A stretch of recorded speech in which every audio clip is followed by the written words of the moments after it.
بسم اللہ الرحمن الرحیم۔ ایک شرعی مسئلہ آیا ہے کہ آیا سفید بالوں کو سفید رہنے دیا جائے یا ان کو مہندی لگا لی جائے۔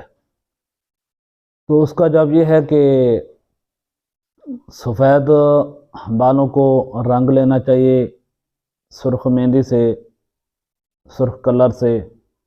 تو یہ زیادہ بہتر ہے، کیونکہ میرے آقا علیہ الصلوۃ والسلام نے فرمایا کہ بخاری شریف کے حدیث مبارک ہے، ان الیہود لا یصبغون فخالفوہم، کہ یہودی جو ہیں یا نصرانی وہ اپنے بالوں کو نہیں رنگتے، ویسے ہی چھوڑ دیتے ہیں، لہذا ان کی مخالفت کیا کرو اور اپنے بالوں کو رنگا کرو۔ لیکن یہ یاد رکھنا چاہیے کہ سرخ رنگ یا ایک قسم کی بوٹی ہے تو اس میں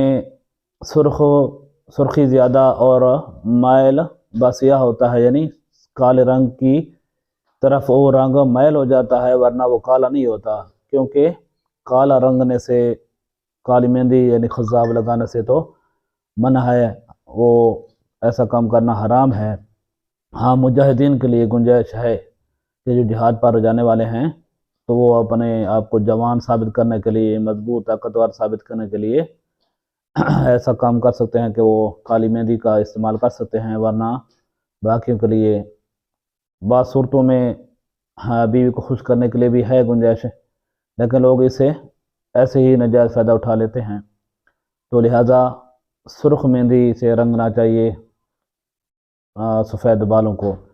تو سفید بال اگر رکھے جائیں تو پھر بھی ٹھیک ہے، لیکن اگر ان کو رنگ آ جائے اور وہ بھی سرخ میں، یہ زیادہ بہتر ہے۔